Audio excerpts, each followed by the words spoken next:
your buddy, Jeff, who is heavily involved with the Supernovas. Yes. So was that the news that he was holding on to yesterday, that the GOAT can't stay away? I don't know. I have no clue. What happened to your investigative journalism? I had to go back and read the text messages to see did I miss something? Did I miss a breadcrumb or something like that as to what people might have been referring to? I think a lot of people were like, whoa, when that was announced about midday yesterday that John Cook, you guys remember John Cook, the legendary Nebraska volleyball coach, is a co-owner and the general manager of the Supernovas. It was a flurry of volleyball news in this city yesterday. Yes. Any other city, it would be like, in Omaha, you're like, whoa, what's coming up next? What's going to happen today? But John Cook, who can't quit volleyball, and I think it's okay that he's still involved in volleyball, has attached his name to the Supernovas. So the Supernovas, who have some really good credibility, it just adds further to John Cook. John Cook doesn't do anything half-assery, and it's not like he's going to do things remotely and be like, you know what, it's only in name only. John Cook doesn't attack things and say, yeah, I'll just throw my name on it. He gets involved. His name is on it, but he gets involved with things. Does add more credibility to what the Supernovas are doing, regardless of what that role is. And not really like day to day, and you could probably do most of it remotely. But wow, hello, John. The league doesn't exist in part without John Cook, and in part, not totally, but like John Cook and his continuation of the legacy of Nebraska volleyball and the championships they've won and the popularity that they have garnered and the sellout at Memorial Stadium definitely did things to boost the popularity of volleyball in general, which then helped this league get created. I'm not saying it's all because of John Cook, but the popularity of Nebraska volleyball I can see and John women's Cook, sports have grown that there's a lot of money involved. Yes. Okay. And I think you could say undoubtedly that the Omaha Supernovas and Love B, they are popular in volleyball in this state because of the legacy of Nebraska volleyball and how great that they've been. And so I think it makes total and absolute sense that the Omaha Supernovas tried to go out and get John Cook and attach them to their brand, because like you said, it does nothing but raise their credibility. And I think it's awesome. I think it's awesome for the sport. I think it's awesome for the city. I think it's awesome for the team. And there's just no downside. No, I wonder. So, this shows you how big volleyball is, and especially in this city. We had Kirsten Bernthal Booth on yesterday, and Jordan Larson made the big announcement, and they changed the name of the team. In a way, they are competing because they're competing for sponsorship dollars. I think they have a lot of carryover of fans. Now, I think one league has more popularity. The other league has better talent that is playing, but it doesn't seem like they're competing. Like somebody asked me yesterday, they go, do you think Omaha can still support two volleyball programs? And I said, yeah, as long as they don't run head to head. Their seasons are running parallel, but were there many nights where the Supernovas and Love B Omaha were playing at the same time? So they're not really competing, and you have so many volleyball fans that just love volleyball. Again, I go back to something I said yesterday. I don't think it matters who they're playing or what league they're in. It's just high-level volleyball there's a handful of Creighton and Nebraska players that you recognize, and you're like, oh, because you love the sport, and it's your off-season from college volleyball. I don't think anybody's like, oh, are you a Love B person or a Supernovas person? Like, I don't think it's anything like, are you Mets or Yankees or Cubs or Sox? Do you think if Love B, which kind of dragged their feet a little bit in this town and getting started, if they would have been first, would they have had the success like the Supernovas? But the Supernovas are super popular and super successful because they were the first, and they had a great kickoff, the way they promoted it, the way they got out in the community. They're my dealings. They are more organized than Love B is. But I wonder if Love B went first and they were playing downtown, if that would be different, and Love B would be the dominant volleyball program in the state, and the Supernovas would be at Ralston Arena. I think it's location. I think the fact that the Supernovas play at the Chi is such a massive advantage, especially in this. I mean, it's just the Chi is just more accessible to go to than Ralston Arena, and I think that area around, you can promote, like if you're Well, walking. I don't know. Hold on. Go ahead. What do you mean accessible? Well, accessible as in like the Chi is very well known, and it's in downtown, and it's like the arena, and it's like maybe not accessible, but just more like I think I know where you're going here, but I wouldn't say accessible because Ralston Arena is a much smaller venue, and it's probably easier to get in and out of there off of 72nd Street. Yeah. You're just talking about the perception. The perception. One is a NBA arena, and the other is a community arena. I agree. That's I think where more so I was going with. And at the same time, too, I think there definitely is the advantage of if you go to any sort of concert or any sort of event, when you're walking in or walking out of the Chi, you have the screens that say what's coming up next. What are the events that are going to be here upcoming? Why are those screens so small, Joey? Like the one at Baxter Arena. I tell Adrian all the time, I'm like, you guys got to make that bigger right there at 67th and Center. They promote all the events, all the Omaha events that are going on in Baxter Arena and all the other auxiliary stuff they have, but it's so small you can't see it. But even the one downtown that's what you're alluding to at the Chi, that thing is small. It is small, but also I'm surprised they haven't built like a bigger one. You got plenty of room on the north end where you got that big parking lot area. That's where most people would park for Creighton basketball games or concerts. I would say just put it over there. You get video. You make it a huge investment inside on video boards. Why not make an investment outside to have a big video board that tells everybody the 4,000 concerts that are coming to the Chi and when Creighton plays and when Supernovas play? I do think, though, when you get inside of the Chi, though, they have a bunch of those smaller little like TV screens that are all around the concourse, too. Yeah, like, but I'm outside. Oh, outside. By. Oh, yeah, no. It's not big enough at all. I mean, the screens that I was more so referring to were the ones in the parking lots where they have the little screens when you walk into the parking lots, and they got those little like digital things, and they go like, oh, here are the when like you walk artists, where the artists are going to be, but you're already going to that event. I'm talking about outside, right there where there's the one kind of main entrance that is not by the hotel, but is up by like DJs. Okay, so you mean like if you're driving by, like going to the airport or going. I don't, you want to see what's going on. The amount of times that I've been home in Chicago and on the Metro, and we go by the United Center, and they have that massive screen, and there have literally been times where I see that screen, I go, oh, wow, like Harry Styles is coming to town, or Luke Bryan is coming to town. Like it's a great way of promoting things. So yeah, which of those two would you go to? Am I single or am I dating somebody? What does that have to do? If I'm is that something about Luke Bryan and Harry Styles? If I'm single, I am going to a Harry Styles concert. If I am dating, I'd probably go to a Luke Bryan concert. If I'm single, I mean the amount of women my age who are absolutely in love with Harry Styles who would be at that type of concert would be absolutely enormous, and I would more than likely probably be sitting next to one of them. So yeah, if I was single, I'd Harry Styles for sure. If I'm going to a Luke Bryan concert and I have a girlfriend, slow dancing, oh, that'd be great. Running the seats. You ever seen that? People slow dancing at the country concerts with their loved ones. It makes me sad that I don't have a girlfriend. Yeah, I'd love to be slow dancing in the aisle at the Chi, watching George Strait. On that note, here's another thing about a great day for volleyball yesterday. Nebraska's number 1, Creighton's number 12 in the preseason coaches poll. And all the news that came from Love B, which rebranded in Nebraska, and then the Supernovas introducing John Cook, and then they introduced a brand new coach, is they have to do something with the Love B name. I know they changed it from Omaha to Nebraska, and I wonder if that means that maybe they would be open to playing in Lincoln or even going to Central Nebraska and playing at the Grand Island, the arena there, the event center. If that's part of the rebranding, but they have to change. They have to do something. Everything can't be Love B. No one knows what Love B is. It's League One volleyball. I thought Love B Omaha. Well, what is Love B? I thought it was like soccer. Where soccer will have like some funky names. Mm-hmm. Sure. I thought that's what it was. And then someone goes, no, it's League One volleyball. And then you put the city that they're playing in after. And I'm like, that's confusing. Doesn't Love B sound like where's a Love A?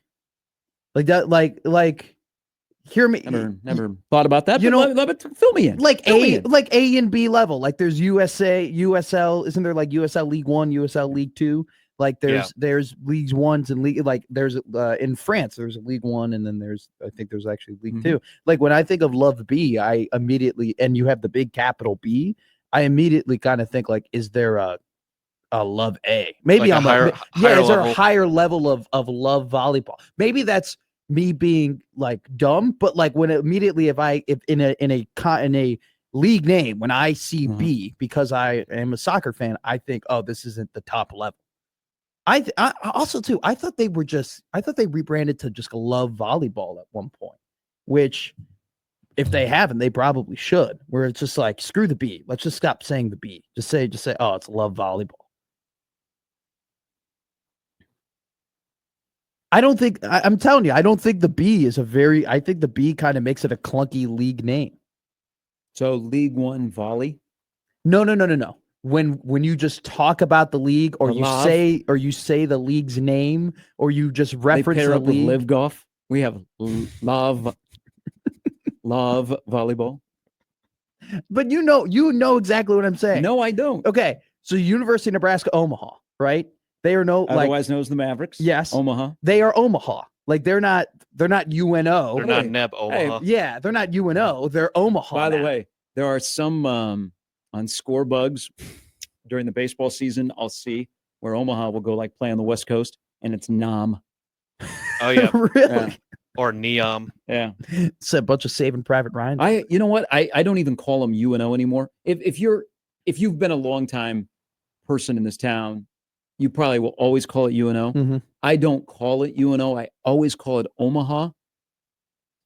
Somebody got at us on Twitter the other day that Adrian was referring to it as UNO. I don't remember. I don't think he refers to it much as UNO. No, I wouldn't think. Well, when they sent the package to John Gruden, and you have John Gruden go, Omaha, like he made it very clear to call him Omaha. That was a Trev thing. It was a very, very smart thing.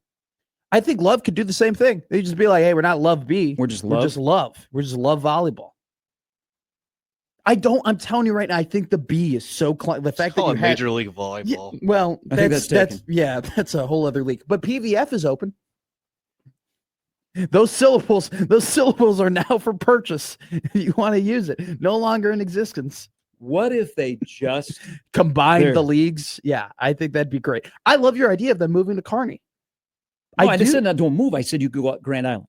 Okay, Grand Island. Or just move toward like middle Nebraska. Not move. Stay in Omaha. Oh, okay. Just play like a game. Because the corporate dollars are here. Lincoln, you probably have too much of the Huskers. No, you can't. Can't go to Lincoln. You could go and play in Lincoln, and then you maybe could go out and play in Grand Island. But no, you gotta stay in Omaha. Now, would it change? Let me ask you this, because they did do a weekend at Baxter. What if they played at Baxter? I think more full time. Massive. I think it'd be massive for them. I really do think the central location of the Chai and it just being closer to downtown is a massive advantage for the Supernovas. And I think that if there's no offense to Ralston. Now, I haven't been to Ralston Arena. Okay. So I can't really speak to like the venue and how it is or anything like that. Okay. So, but I'm just talking about Baxter. I love Baxter. I really do. I love going to games there. I think that it's a comfortable setting, right? The concourse is big enough. The seats are really good. I don't know, maybe if you might have a challenge with the intimacy of like setting up volleyball there, maybe. I mean, because it is at Baxter. Do you think you'd have a problem with the intimacy? No, like if you go to watch Matt Buttermore's team play, the way it's set up is like on the ends, you're a little bit far away, but you are for basketball as well. But it's you sit pretty close to the floor. Okay, that's perfect. I think it'd be massive for them if they were at Baxter. They just don't have the dates because of hockey and basketball being in there. Yeah. Okay, so they can't. It's hard for them to schedule because of all that. Yeah, but I think it'd be I think it'd be big for him. Texter named Damon. It was originally known as Omaha. Yeah, it was the University of Omaha. Yeah, I just think I think Omaha also was not called the Mavericks. What were they called? What they called the Indians. Yeah, they were called the Indians. And got ahead of that.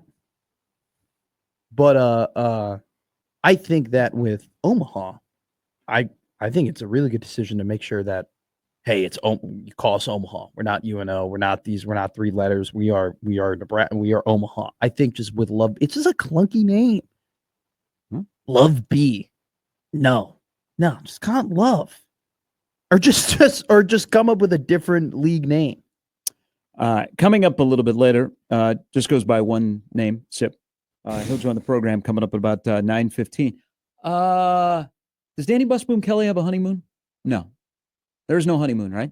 No. Like Brian Rosen will have a nice little honeymoon. You just don't roll out of bed and replace Kirsten. I mean, they got to the Elite Eight.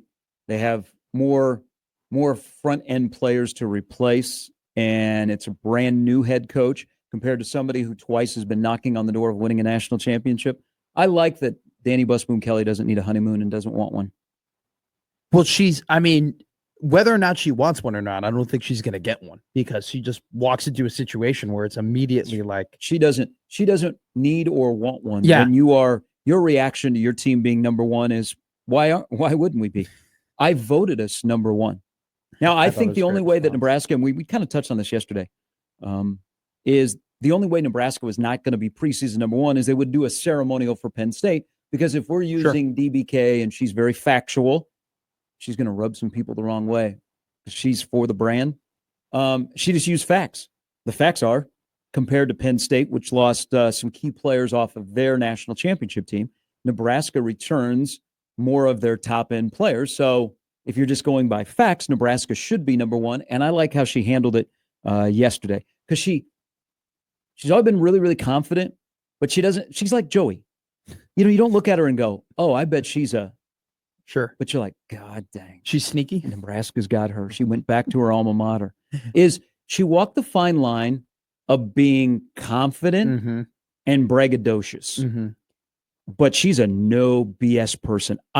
You can tell right away that the Nebraska fans, which already embraced her, will embrace her even more, that she's one of us, because she is all for Nebraska. She is confident. She is no nonsense. She will be a huge fan favorite and doesn't shy away from taking over a job. And they go, this class, this junior class, has twice come up short. You're probably going to be preseason number one. Oh, by the way, the Final Four is in Kansas City. Welcome to Lincoln. And she goes, okay, we'll get there. Yeah. We'll get there. Loved it yesterday in her press conference. The love that we had for John Cook will be the same and might even be a little bit more for Danny Busboom Kelly. That would be incredible, considering the bar that you would have to clear in order to do that. But I love it when coaches are given the opportunity to have cliche answers, and they don't give a cliche answer. They answer honestly and how they think, because what is the ultimate, like, we don't hang banners. You don't hang banners for preseason number one, or, this isn't indicative of where we're going to be, or this stuff doesn't matter, or anything. Like, we've heard that so many times from coaches with great teams. The fact that she's like, yeah, we're good. What do you mean? What do you mean? I'm supposed to deny that? I'm not supposed to admit that? I'm not supposed to bring confidence? And they have, it's not like they have a bunch of people you've never heard of before. Yeah. They have Andy Jackson, Harper Murray, Bergen Riley. You could go down the list of players that have come up short the last couple of years. The other thing why I say, and you hope that Nebraska is fortunate to go from 25 years of one head coach to somebody who's going to be here a long time. And I don't know why you would ever leave Nebraska, especially if it's your alma mater and you came back for it. The only way you would leave if you just said, you know what, I just want to be a mom, and or, you're like, this is a beast we got to feed every day. The timing of the transition from John Cook to Danny Busboom Kelly came at the right time. 2 years you came up short. It's a fun program. The players have a lot of leeway. They can let their personalities out. But I thought that it was kind of tight.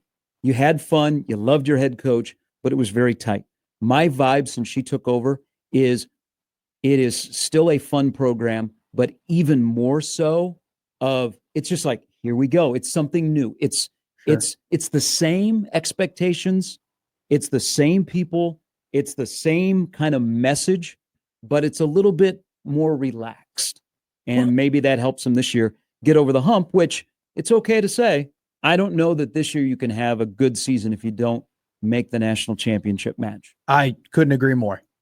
I couldn't after making the national championship match when most of these athletes were freshmen, and then let's be honest, they should have beaten Penn State. I mean, they had them on the ropes. They had the opportunity to do it, and unfortunately, they weren't able to close out. And congratulations to the Nittany Lions. But yeah, they don't make the national championship. It's an absolute failure. But I think to your point, it's a great time for her to come in because the best teams are player-led teams, and these girls have been on the team at this point for so long and have set their own culture to where they are led by themselves. They are led by Bergen Riley, by Harper Murray, by Andy Jackson. So it would be a much bigger task for Danny Busman Kelly if she came in and they were all gone and she had to completely rebuild the team and rebuild. And the I don't culture. think John would have done that for her. And I think John knew it was time, and John handed her something that she could get off on the right foot, kind of like Terry Pettit did when he handed it over to John, and John came in and took over a roster, and it just needed a little sprinkling of some JC on it. And also, too, you talk about the pressure. Like and won the national title. Those teams, like Harper Murray and that team, loved John Cook so much, where they talked about like in the post game pressers of like, we wanted to win a title for Coach. We want to do it for Coach. Like that's what we're trying to accomplish that, and that is an added point of pressure. And now that he's gone, it's almost as if you're not so much sad about, oh, we weren't able to do it for him. You just kind of look back at his career and you go, man, like he was one of the greatest coaches of all time. And I'm so happy that we were able to be coached by him. Yes. I said this the other day. Nebraska, something that does not happen very often. They went from the best coach on campus to possibly the best coach on campus. Now, Mark Manning called me, texted me. He said, hey, we're doing an event together next month. What are you doing? Give me some love. Yes, I give Mark Manning some love. Yeah. But it's not out of the realm of possibility. They went from the best coach on campus to the next best coach on campus. I think that does not happen. That does not happen at places when you have a program that is that high, what John Cook was able to accomplish, to say, all right, here's somebody who twice recently has taken Louisville to the national championship match. Since thanks for your participation. Since 1982, there's only been one coach who's ever been in their first year of coaching a team, and their team was ranked preseason number 1, and that's Danny Busman Kelly. Well, how many teams in the sport of volleyball have had a first-year coach that wins a national title? Nebraska. Uh-huh. John Cook, baby. Yeah.